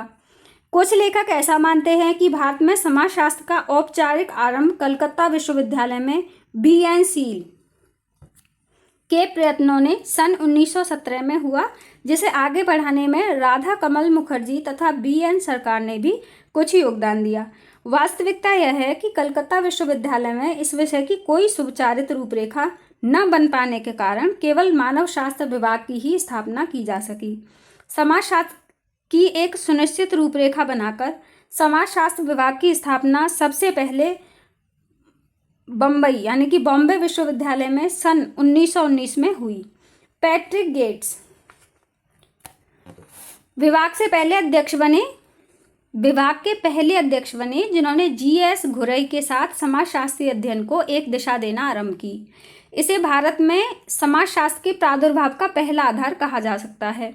समाजशास्त्रीय शिक्षण तथा अनुसंधान का दूसरा केंद्र लखनऊ विश्वविद्यालय बना, जहां सन 1921 में अर्थशास्त्र विभाग के अंतर्गत समाजशास्त्र को ज्ञान की एक पृथक शाखा के रूप में स्थापित किया गया।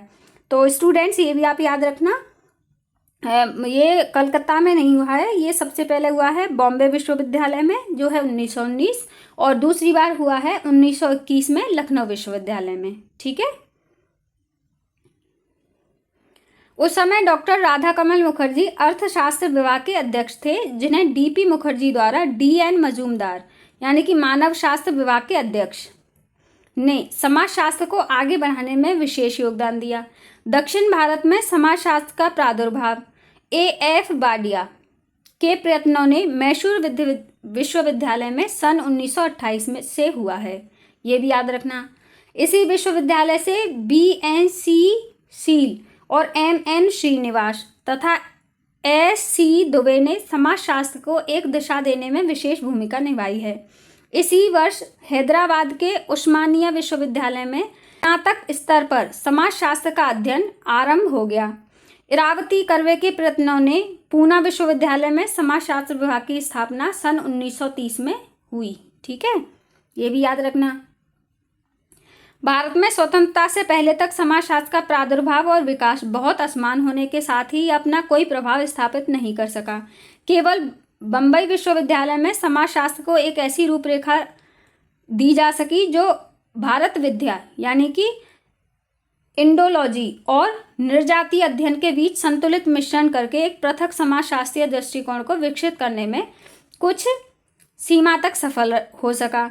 यहीं से K S Kapadia, Irawati Karve, S V Karandikar, M N Srinivas, A R Desai, M S Gore, I P Desai, Y B Damle तथा अनेक दूसरे, अच्छा ये वाईबी होगा एक्चुअली, दूसरे वे लोग प्रशिक्षित हुए जिनका बाद में भारतीय समाजशास्त्र के इतिहास में प्रमुख स्थान बन गया। मतलब ये लोग वो हैं जो उसमें प्रशिक्षित हुए और बाद में इन्होंने अपना योगदान दिया। ब्रिटिश काल में समाजशास्त्र की उत्पत्ति और विकास से संबंधित कुछ प्रमुख विशेषताओं को समझना भी आवश्यक है। इस काल में समाजशास्त्र को पूर्णतः एक पृथक विषय के रूप में मान्यता नहीं मिल सकी। समाजशास्त्र को अर्थशास्त्र, मानवशास्त्र तथा दर्शन शास्त्र की एक शाखा के रूप में ही स्थापित किया जा सका। बम्बई और लखनऊ में यह अर्थशास्त्र विभाग का हिस्सा था और कलकत्ता विश्वविद्यालय में मानवशास्त्र विभाग का हिस्सा था तथा मैसूर विश्वविद्यालय में इसका अध्यापन दर्शन विभाग के अंतर्गत होता था। नंबर 2 है, विभिन्न विश्वविद्यालयों में समाजशास्त्र का पाठ्यक्रम इस तरह निर्धारित किया गया जिसमें सामाजिक मनोविज्ञान, सामाजिक दर्शन, सामाजिक मानवशास्त्र और यहाँ तक कि अर्थशास्त्र तथा इतिहास से संबंधित विषयों का समावेश था। उसे ये ऐसे इस तरह से कुछ पढ़ाया जाता था। सैद्धांतिक स्तर पर अध्ययन के लिए उन संरचनात्मक और प्रकार्यात्मक पद्धतियों पर बल दिया गया जिनका संबंध मानव शास्त्र से था। इसी तरह अर्थशास्त्र के आगमन और निगमन पद्धतियों को ग्रहण किया गया। स्वतंत्रता से पहले तक क्षेत्र कार्य से संबंधित अनुभाविक पद्धति के आधार पर सामाजिक घटनाओं के अध्ययन पर अधिक ध्यान नहीं दिया गया। इस प्रकार स्वतंत्रता के समय तक भारत में समाजशास्त्र की प्रकृति एक अधकचरे विज्ञान की तरह थी। मतलब आधा अधूरा सा, कहीं से कुछ पढ़ लिया तो पढ़ लिया, कुछ सिलेबस में दे दिया तो दे दिया, नहीं तो नहीं दिया, इस तरह से था। इस प्रकार स्वतंत्रता के जिसका सभी दूसरे सामाजिक विज्ञान अपहरण करने का प्रयत्न कर रहे थे। मतलब सब लोग उसको अपनी अपनी तरफ खींच रहे थे। नंबर 2 है, स्वतंत्रता के बाद समाजशास्त्र का प्रादुर्भाव एवं विकास। Emergence and growth of sociology after independence. Lakshmana ने अपने एक लेख भारत में समाजशास्त्र का अध्यापन और अनुसंधान, teaching and research of sociology in India में लिखा है कि स्वतंत्रता के बाद भारत में समाजशास्त्र के प्रादुर्भाव को समझने के लिए इसे 2 अवधियों में बांटना जरूरी है। पहली अवधि है सन 1947 से लेकर 1969 तक की है तथा दूसरी है 1970 से बाद की। अब कब तक है ये नहीं बताया इन्होंने। सन 1970 से पहले तक भारत में स्नातक और परास्नातक पर समाजशास्त्र का अध्यापन करने वाले कॉलेज और विश्वविद्यालयों की संख्या में तेजी से वृद्धि होने के साथ ही अनुसंधान के क्षेत्र में भी इसका प्रभाव बढ़ने लगा। इसके बाद भी आरंभिक वर्षों में मानव शास्त्र की संरचनात्मक प्रकार्यात्मक पद्धति के आधार पर आनुभविक शोध कार्य उस दशा में आगे नहीं बढ़ सके जो नियोजन और प्रशासन के क्षेत्र में बहुत उपयोगी हो सकते थे। विभिन्न शिक्षण संस्थानों द्वारा आरंभ में समाजशास्त्र के सैद्धांतिक पक्ष पर अत्यधिक ध्यान देने से समाजशास्त्र का अध्ययन क्षेत्र निर्धारित करने में भी अनेक कठिनाइयां सामने आने लगीं। अब है M.S.A. राव ने लिखा है कि इस अवधि में एक अध्ययन विषय के रूप में समाजशास्त्र का विकास मनोविज्ञान, मानवशास्त्र तथा अर्थशास्त्र जैसे सामाजिक विज्ञानों से हटकर स्वतंत्र रूप से होने लगा।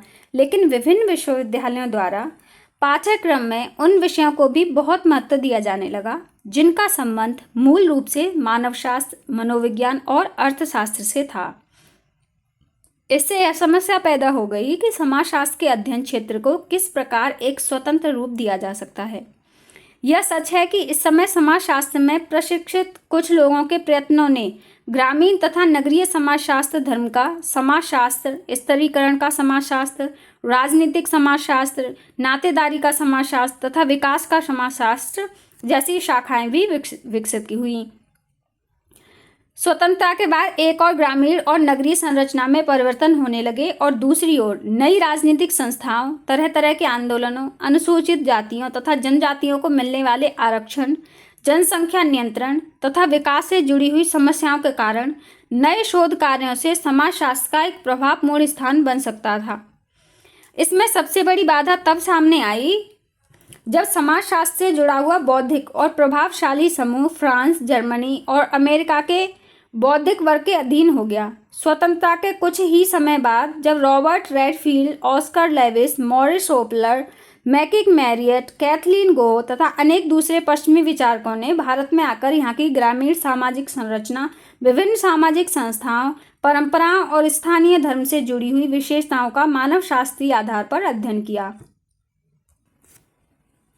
तब यह विचारक भारत के समाजशास्त्रियों के लिए मॉडल बन गए।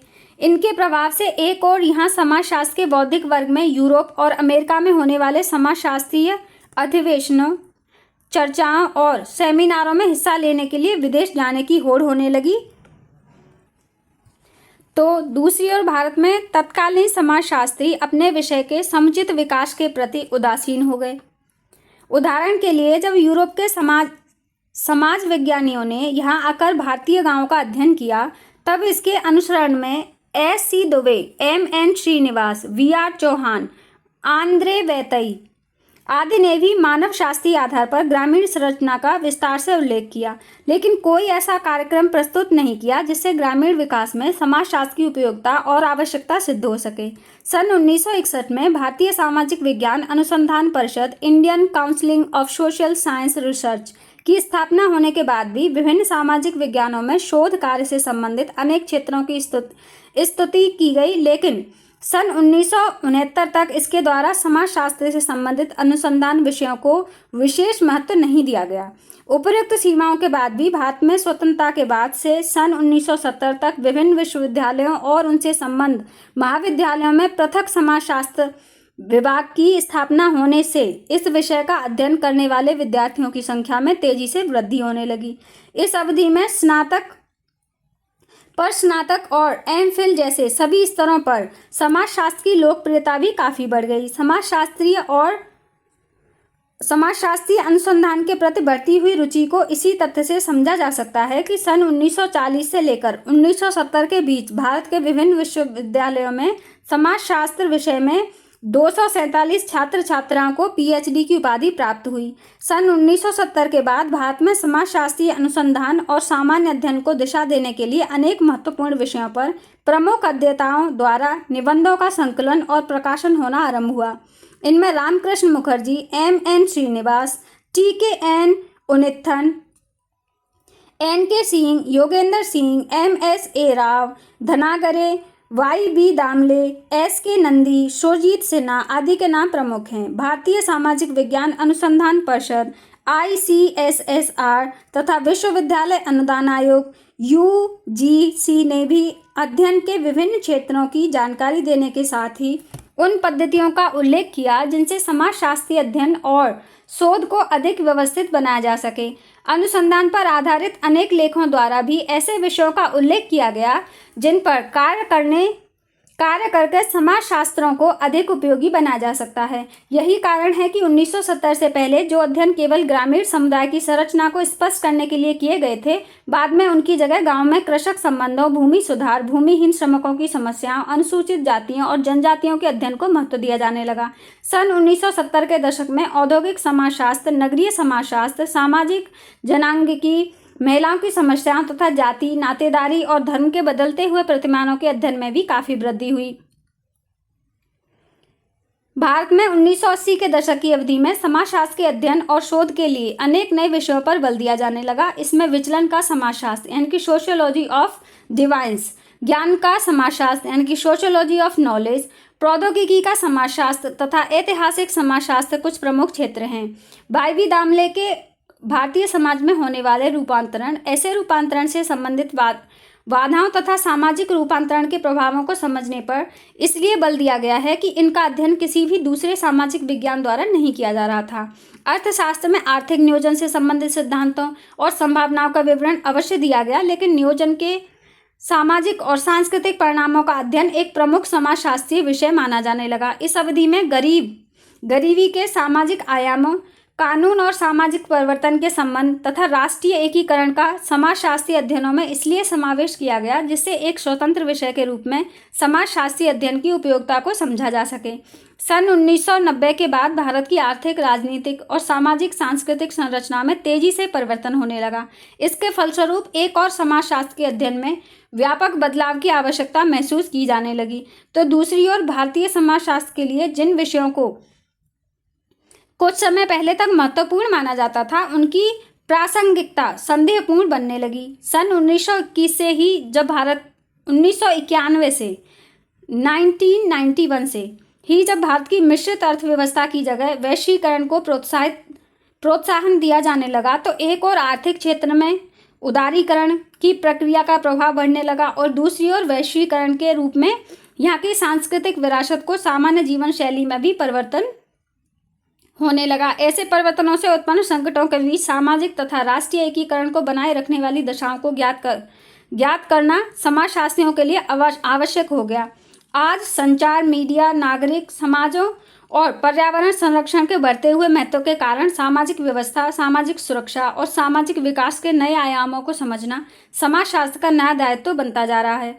भारत में समाजशास्त्र के विकास की वर्तमान स्थिति यह है कि मार्च 2022 तक देश की सभी केंद्र और राज्य सरकारों द्वारा मान्यता प्राप्त विश्वविद्यालयों में से 102 विश्वविद्यालयों में एक पृथक समाजशास्त्र विभाग की स्थापना हो चुकी है। इसके अतिरिक्त बहुत से कृषि विश्वविद्यालयों में IIT और प्रबंध संस्थानों द्वारा भी विद्यार्थियों को समाजशास्त्र विषय लेने की सुविधा दी गई है। यह सच है कि विगत वर्षों में अध्ययन और अनुसंधान के क्षेत्र में विद्यार्थियों की संख्या में बहुत अधिक वृद्धि हुई है, लेकिन इस वृद्धि की तुलना में समाजशास्त्र के अध्ययन का स्तर एक भंवर में फंसा हुआ दिखाई देता है। समाजशास्त्रीय अध्ययन और अनुसंधान के क्षेत्र का निर्धारण तथा पाठ्यक्रम के निर्धारण में जैसे जैसे सरकार द्वारा स्थापित संगठनों का प्रभाव बढ़ता जा रहा है, इनके सदस्यों की वैचारिकी में भिन्नता से उत्पन्न हानि समाजशास्त्र के विकास को अवरुद्ध करने लगी हुई है। भारत में समाजशास्त्र के विकास की प्रवृत्तियाँ, trends of the development of sociology in India. ऐतिहासिक परिप्रेक्ष्य में भारत में समाजशास्त्र के विकास को देखने के साथ ही यह जानना भी आवश्यक है कि यहाँ समाजशास्त्र के विकास से संबंधित वर्तमान प्रवृत्तियाँ क्या हैं। भारत में समाजशास्त्र के विकास का इतिहास बहुत छोटा होने के कारण यहाँ एक दूसरे से भिन्न विचारधाराओं के आधार पर समाजशास्त्र को विकसित किया जाता रहा है। कुछ विद्वान वे हैं जो पूर्णतः पश्चिमी सिद्धांतों के आधार पर भारत में समाजशास्त्र को विकसित करना चाहते हैं, जबकि अनेक विद्वान ऐसे हैं जिनके अनुसार भारत में समाजशास्त्र का विकास भारतीय समाज की आवश्यकताओं और यहाँ की संस्कृति के आधार पर होना चाहिए। एक तीसरी विचारधारा यह है कि पश्चिमी और भारतीय विचारधारा का समन्वय यानी दोनों को मिक्स करके यहाँ समाजशास्त्र को अधिक विकसित किया जा सकता है। इन तीनों विचारधाराओं के आधार पर भारत में समाजशास्त्र के विकास की प्रवृत्तियों को निम्नलिखित रूप से समझा जा सकता है। प्रथम विचारधारा, भारत में इस विचारधारा से संबंधित समाजशास्त्रियों की संख्या सबसे अधिक है। इनका विश्वास है कि पश्चिमी विद्वानों द्वारा विकसित अध्ययन पद्धतियों द्वारा समाजशास्त्र के सिद्धांतों की सहायता लेकर ही भारत में समाजशास्त्र का अधिक विकास किया जा सकता है। इस पश्चिमी परंपरा से प्रभावित विद्वानों द्वारा किए जाने वाले अध्ययनों को संक्षेप में निम्नलिखित रूप से समझा जा सकता है। नंबर 1, पश्चिमी विचारधारा से प्रभावित भारतीय समाजशास्त्रियों में अधिकांश विद्वान वे हैं जिन्होंने परिवार, विवाह, जाति, धर्म तथा सामाजिक वर्ग जैसे विषयों पर कार्य किया है। इनमें Ghurye, Risley, Kapadia, Irawati Karve, Hutton, D N. Majumdar तथा श्रीनिवास आदि के नाम मुख्य हैं। रिजले, मजूमदार तथा हट्टन ने भारत की जाति व्यवस्था का व्यापक अध्ययन करके इसके आधार पर यहाँ की सामाजिक संरचना को स्पष्ट करने का प्रयत्न किया है। दूसरी ओर इरावती कर्वे तथा के.एम. कापड़िया ने विवाह, परिवार और नातेदारी जैसी संस्थाओं की विवेचना करके पश्चिमी और भारतीय सामाजिक संरचना की तुलना करने का प्रयत्न किया है। इन सभी विद्वानों की अध्ययन पद्धति तथा व्याख्या की पद्धति ब्रिटिश समाजशास्त्रियों से प्रभावित है। इसका सबसे स्पष्ट रूप M.N. श्रीनिवासन द्वारा दक्षिण भारत में कुर्ग समाज में व्याप्त धार्मिक विश्वासों के अध्ययन के रूप में देखने को मिलता है। नंबर 2 है, इस वर्ग में एक श्रेणी उन विद्वानों की है जिन्होंने ग्रामीण अध्ययन करके भारतीय समाज की प्रकृति को स्पष्ट करने का प्रयत्न किया है। इस संबंध में S.C. दुबे, श्रीनिवास, D.N. मजूमदार तथा B.R. चौहान द्वारा किए गए अध्ययन बहुत महत्वपूर्ण हैं। यह अध्ययन मुख्यतः इंग्लैंड और अमेरिका के उन मानव शास्त्रियों से प्रभावित हैं जो व्यापक क्षेत्र में किए जाने वाले अध्ययन की अपेक्षा एक छोटे क्षेत्र के संपूर्ण अध्ययन को अधिक उपयोगी मानते हैं। तीसरा है, पश्चिमी विचारधारा से प्रभावित तीसरी प्रवृत्ति उन विद्वानों की है जिन्हें मूलतः सामाजिक अर्थशास्त्री माना जा सकता है। इन विद्वानों में डॉक्टर राधाकमल मुखर्जी तथा डॉक्टर D.P. मुखर्जी प्रमुख हैं। डॉक्टर राधाकमल मुखर्जी आरंभ से ही एक अर्थशास्त्री रहे हैं, यद्यपि बाद में समाजशास्त्र के विकास में भी उनका सराहनीय योगदान रहा है। इस स्थिति में उन्होंने आर्थिक सिद्धांतों को सामाजिक सिद्धांतों से जोड़ते हुए समाजशास्त्र को एक नई दिशा देने का प्रयत्न किया है। इन्होंने यानी कि आपने अर्थशास्त्र का संस्थापक सिद्धांत यानी कि इंस्टीट्यूशनल थ्योरी ऑफ इकोनॉमिक्स प्रतिपादित करके यह बताया है कि आर्थिक जीवन तथा सामाजिक मूल्य एक दूसरे से संबंधित रहते हैं। आरंभ में डॉक्टर D.P. मुखर्जी ने भी आर्थिक एवं ऐतिहासिक पद्धति के द्वारा समाजशास्त्रीय अध्ययन पर बल दिया था, यद्यपि बाद में उनकी विचारधारा भारतीय समाजशास्त्र की ओर मुड़ गई। दूसरी विचारधारा, भारत में समाजशास्त्र के विकास से संबंधित दूसरी विचारधारा यह है कि पश्चिमी सिद्धांतों और अध्ययन पद्धतियों के आधार पर भारत में समाजशास्त्र का समुचित विकास नहीं किया जा सकता। भारत में आज एक ऐसे समाजशास्त्र की आवश्यकता है जो यहाँ के परंपरागत सिद्धांतों तथा मूल्यों पर आधारित हो। इस वर्ग के समाजशास्त्रियों में कुमार स्वामी, डॉक्टर भगवान दास, विनय कुमार सरकार, प्रोफेसर नर्मदेश्वर प्रसाद, K.N. शरण, केवल मोटवानी, P.H. प्रभु तथा सच्चिदानंद आदि प्रमुख हैं। डॉक्टर भगवान दास तथा कुमार स्वामी ने यह स्पष्ट किया है कि भारतीय समाज जब कभी भी विघटनकारी तत्वों से प्रभावित हुआ है, विघटनकारी मतलब वही जो वेस्टर्न कल्चर है ना, वो बांटने वाला, तोड़ने वाला, तब इसी के अंदर से एक नई संस्कृति का प्रादुर्भाव हुआ है जिसका अध्ययन समाजशास्त्रियों द्वारा किया जाना चाहिए। यदि हम पश्चिमी सिद्धांतों का अनुकरण करेंगे यानी उनको फॉलो करेंगे, उनके पीछे पीछे चलेंगे, तो यहाँ एक ऐसी संस्कृति विकसित हो सकती है जो यहाँ के लिए अनुकूल नहीं है, यहाँ के लिए सही नहीं है। इसका तात्पर्य है कि भारत में समाजशास्त्र को एक ऐसे भारतीय समाजशास्त्र के रूप में विकसित करना आवश्यक है। इसी दृष्टिकोण से कुमार स्वामी ने भारतीय संस्कृति के प्रतीकों का व्यापक अध्ययन करके उनकी समाजशास्त्रीय उपयोगिता को स्पष्ट किया है। विनय कुमार सरकार ने राष्ट्रवादी विचारों को विशेष महत्व दिया है, इस कारण इन्हें एक राष्ट्रवादी समाजशास्त्री माना जाने लगा। भारतीय सिद्धांतों का समाजशास्त्र में महत्वपूर्ण स्थान मानते हुए A.K. शरण ने भारतीय समाज की सामाजिक संरचना को यहाँ के सामाजिक मूल्यों के आधार पर स्पष्ट करने का प्रयत्न किया है। प्रोफेसर नर्मदेश्वर प्रसाद ने ऐतिहासिक तथा सांस्कृतिक आधार पर भारत की जाति व्यवस्था का व्यापक अध्ययन करके यह प्रमाणित किया है कि भारतीय समाज में अध्ययन का क्षेत्र इतना व्यापक है कि हमें पश्चिमी समाजों की ओर देखने की आवश्यकता नहीं है। पहले अपने समाजों को तो समझ लो, वेस्टर्न के पीछे क्यों भाग रहे हो। पीएच प्रभु ने अपनी प्रसिद्ध पुस्तक हिंदू सोशल ऑर्गेनाइजेशन में भारतीय सामाजिक संस्थाओं की सूक्ष्म विवेचना करके उनकी उपयोगिता पर प्रकाश डाला, जबकि सच्चिदानंद ने भारतीय समाज में उभरने वाली उन वर्तमान प्रवृत्तियों को स्पष्ट किया है जो हमारे समाज में व्यापक परिवर्तन उत्पन्न कर रही हैं। यह सच है कि इस वर्ग के समाजशास्त्रियों ने किसी न किसी रूप में पश्चिमी विद्वानों द्वारा विकसित अध्ययन पद्धतियों की सहायता ली है। ये बात तो सच है कि जो पद्धति इन्होंने वही वाली अपनाई है, लेकिन समाज हमारा अपना होना चाहिए। फिर भी इनके विचार भारतीय संस्कृति को अधिक महत्व देने के पक्ष में हैं। वास्तविकता यह है कि भारत में समाजशास्त्र के विकास से संबंधित यह विचारधारा अधिक प्रभावपूर्ण नहीं बन सकी, क्योंकि कुछ समाजशास्त्रियों को यह डर था कि भारतीय समाज और संस्कृति की विवेचना तक ही सीमित रह जाने से यहाँ समाजशास्त्र का अधिक विकास नहीं हो सकेगा। तीसरी विचारधारा। भारत में समाजशास्त्र के विकास से संबंधित तीसरी विचारधारा यह है कि पश्चिमी तथा भारतीय विचारों का समन्वय करना हमारे लिए अधिक उपयोगी हो सकता है। इसका तात्पर्य यह है कि पश्चिम के समाजशास्त्रियों द्वारा विकसित सिद्धांत तथा अध्ययन पद्धतियों की सहायता से भारतीय समाज की संस्थाओं तथा संरचना को समझने का प्रयत्न किया जाए। इस विचारधारा के आधार पर सर्वप्रथम प्रोफेसर डीपी मुखर्जी ने स्पष्ट किया था कि भारतीय सामाजिक व्यवस्था में व्यक्ति और समाज की पुनः व्याख्या करने के लिए यहाँ की परंपराओं का अध्ययन करना बहुत आवश्यक है। उन्होंने स्पष्ट किया है कि पश्चिम के प्रभाव से भारत में सामाजिक परिवर्तन की एक नई प्रक्रिया पैदा हुई है। ऐसे परिवर्तन संस्कृतियों के समन्वय को स्पष्ट करते हैं तथा इसका अध्ययन भारतीय इतिहास के संदर्भ में किया जाना चाहिए। इसके बाद भी प्रोफेसर मुखर्जी ने संस्कृत का अध्ययन करने के लिए मार्क्सवादी विधि को उचित नहीं माना। उन्होंने व्यक्ति के व्यवहार के लिए संपूर्ण सामाजिक व्यवस्था को उत्तरदायी मानते हुए उसके अध्ययन पर बल दिया है। इसके बाद यह भी सच है कि भारत में एक लंबे समय तक इस विचारधारा को अधिक महत्व नहीं मिल सका। सन 1960 के दशक में अनेक गोष्ठियों में जब भारतीय समाजशास्त्र के विकास से संबंधित विषय पर चर्चा आरंभ हुई, तब अनेक भारतीय तथा पश्चिमी विद्वान यह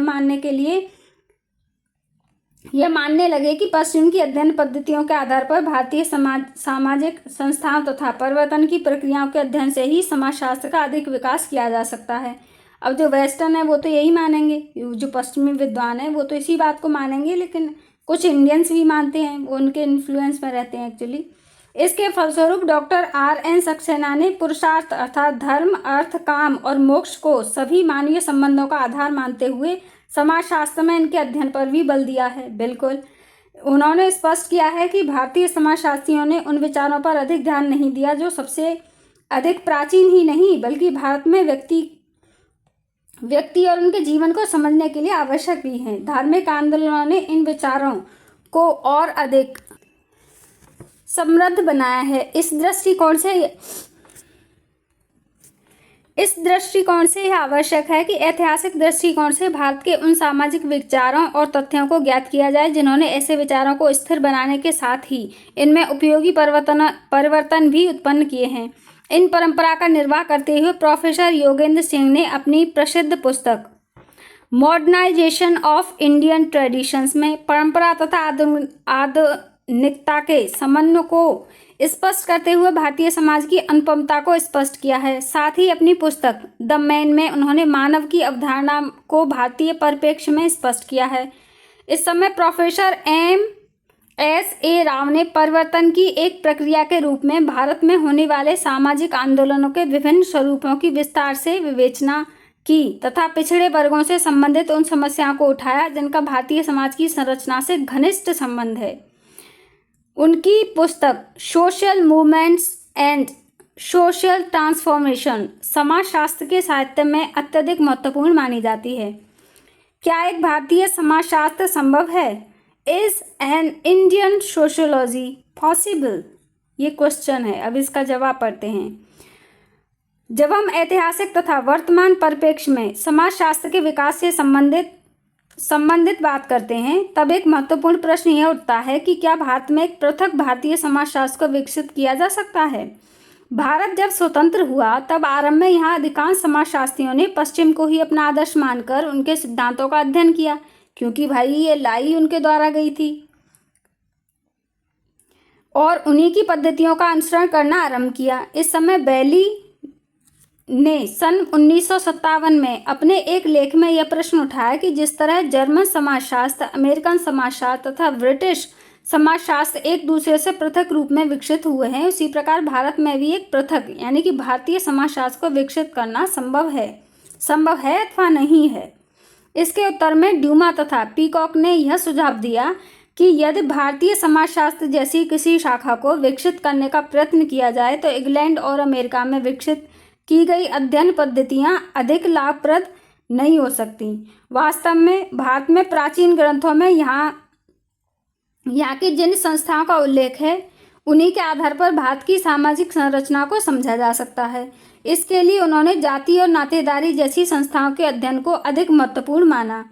इन विचारों के बाद से ही भारत में यह धारणा प्रबल होने लगी कि भारत एक समृद्ध संस्कृति वाला देश है तथा इसके अध्ययन के द्वारा यहाँ भारतीय समाजशास्त्र को विकसित करना संभव है। भारतीय समाजशास्त्र को पश्चिमी अध्ययन पद्धतियों द्वारा सिद्धांतों से अलग रखने के आरंभिक प्रयत्न डीपी मुखर्जी तथा विनय कुमार सरकार द्वारा किए गए। डीपी मुखर्जी के अनुसार भारत की परंपराएं इतनी समृद्ध हैं कि जिनका अध्ययन करके यहाँ पश्चिमी देशों से कहीं अधिक विकसित समाजशास्त्रीय सिद्धांत विकसित किए जा सकते हैं। विनय कुमार सरकार भारत के लिए इसलिए एक पृथक समाजशास्त्र चाहते हैं कि भारतीय संस्कृति और सभ्यता के प्रति पश्चिमी विचारकों के विचार हमेशा बहुत पक्षपातपूर्ण रहे हैं। उन्होंने भारतीय सामाजिक संस्थाओं को कभी वैज्ञानिक दृष्टिकोण से समझने का प्रयत्न ही नहीं किया। अपने स्पष्ट विचारों के कारण अनेक विद्वान विनय कुमार सरकार को एक राष्ट्रवादी समाजशास्त्री के नाम से भी संबोधित करते हैं। भारतीय समाजशास्त्र को पृथक रूप से विकसित करने के लिए जिन विद्वानों ने अधिक प्रयत्न किया उनमें M.N. Srinivas, T.N. Madan, Y.V. Damle, Yogendra Singh, Sachchidananda M.S. Rao, Andre Beteille तथा D.N. धनागरे आदि के नाम विशेष रूप से महत्वपूर्ण हैं। इन सभी समाजशास्त्र को विकसित करने का प्रयत्न किया गया है। इन सभी विद्वानों ने भारतीय समाज की संरचना से संबंधित विभिन्न तत्वों को आधार मानते हुए भारतीय समाजशास्त्र को विकसित करने का प्रयत्न किया है। इनके प्रयास से यह माना जाने लगा है कि भारत की सामाजिक संस्थाओं जैसे कि परिवार, नातेदारी, जाति व्यवस्था, सामाजिक मूल्यों, प्रतीकों, परंपराओं, संस्कारों तथा परिवर्तन से संबंधित प्रक्रियाओं का अध्ययन करके ही भारतीय समाज को समुचित रूप से समझा जा सकता है। इस संबंध में M.N. श्रीनिवासन ने जाति पर आधारित भारतीय समाज को अपने अध्ययन का आधार मानते हुए संस्कृतिकरण तथा लौकिकीकरण की प्रक्रियाओं को स्पष्ट किया है। सच्चिदानंद ने अपनी पुस्तक हरिजन एलाइट में हरिजन वर्ग में उत्पन्न एक नए अभिजन वर्ग की विशेषता पर प्रकाश डालते हुए संरचनात्मक परिवर्तनों की व्याख्या की है। M.S.A. राव तथा धनागरे ने उन आंदोलनों पर प्रकाश डाला जो एक बड़ी सीमा तक भारतीय समाज में उत्पन्न होने वाले परिवर्तनों के लिए उत्तरदायी हैं। भारतीय विद्वानों के अतिरिक्त अनेक विदेशी समाजशास्त्रियों ने भी भारतीय सामाजिक संस्थाओं के अध्ययन में योगदान करना आरंभ कर दिया है। ऐसे लोगों में मैकिम, मैरियट, रॉबर्ट रेडफील्ड, ड्यूमा तथा जिम्मरमैन के नाम उल्लेखनीय हैं। मैरियट ने भारत की लघु और बृहत परंपराओं का अध्ययन करके दो नई अवधारणाएं प्रस्तुत की, जिनमें सर्वव्यापीकरण तथा स्थानीयकरण यानी यूनिवर्सलाइजेशन एंड की प्रक्रिया कहा जाता है। इस प्रकार रेडफील्ड ने भारत की ग्रामीण विशेषताओं के आधार पर लघु समुदाय तथा कृषक समाज की विशेषताओं को स्पष्ट करके नई अवधारणाएं प्रस्तुत की हैं। वाइजर ने यहाँ की जजमानी व्यवस्था पर प्रकाश डालते हुए ग्रामीण समुदाय के लिए इसके महत्व को स्पष्ट किया है, जबकि जिम्मरमैन ने भारतीय संस्कृति से संबंधित प्रतीकों तथा पौराणिक कथाओं की समाजशास्त्रीय विवेचना प्रस्तुत की है। ड्यूमा ने हाल ही में प्रकाशित अपनी पुस्तक होमो हेरार्किकस में भारत में उस संस्तरण को स्पष्ट किया, जिसके फलस्वरूप यहाँ असमानताकारी सामाजिक संबंधों को प्रोत्साहन मिला। सच तो यह है कि संपूर्ण संसार में भारतीय समाज एक प्राचीन संस्कृति वाला अनुपम समाज है। इसकी तुलना संसार के किसी भी दूसरे देश से नहीं की जा सकती। समाजशास्त्र मुख्य रूप से सामाजिक संबंधों तथा सामाजिक संरचना का अध्ययन है। भारत में इन सामाजिक संबंधों का सामाजिक संरचना को तब तक समुचित रूप से नहीं समझा जा सकता जब तक वर्णाश्रम, धर्म, जजमानी व्यवस्था, पुरुषार्थ, लघु और बृहत परंपराओं की पारस्परिक निर्भरता, अध्यात्मवाद, संयुक्त परिवार तथा नातेदारी व्यवस्था को न समझ लिया जाए। इसके बाद भी वैली ने अपने बाद के एक लेख में पुनः यह संदेह व्यक्त किया है कि भारत में एक विशिष्ट भारतीय समाजशास्त्र को विकसित कर सकना बहुत कठिन है। इसका कारण यह है कि यहाँ की परंपरागत संस्कृति के आधार पर जो अध्ययन किए गए हैं वे संस्कृति शास्त्र की तरह प्रतीत होते हैं, समाजशास्त्र के सिद्धांत पर आधारित नहीं है। दूसरी ओर ड्यूमा और पीकॉक का विचार है कि भारत में आज भी एक भारतीय समाजशास्त्र को विकसित करने की पूर्ण संभावनाएं हैं। टी.एन. मदान ने भी यह स्पष्ट किया है कि यदि ऐतिहासिक तथा तार्किक पद्धति को मिलाकर भारतीय सामाजिक संस्थाओं के समाजशास्त्रीय अध्ययन किए जाएं तो इनका केवल हमारे लिए ही नहीं बल्कि पश्चिमी समाज के लिए भी विशेष महत्व हो सकता है। इन सभी विचारों से स्पष्ट होता है कि भारतीय समाजशास्त्र को विकसित करना आज न केवल हमारी एक आवश्यकता है बल्कि इसी के द्वारा भारत में समाजशास्त्र के विकास को सही दिशा मिल सकती है। ये चैप्टर यहीं ख़त्म होता है। अब मिलते हैं नेक्स्ट चैप्टर में। बाकी चैप्टर्स देखने के लिए आप प्लेलिस्ट को विजिट कर सकते हैं, चैनल को विजिट कर सकते हैं। बस।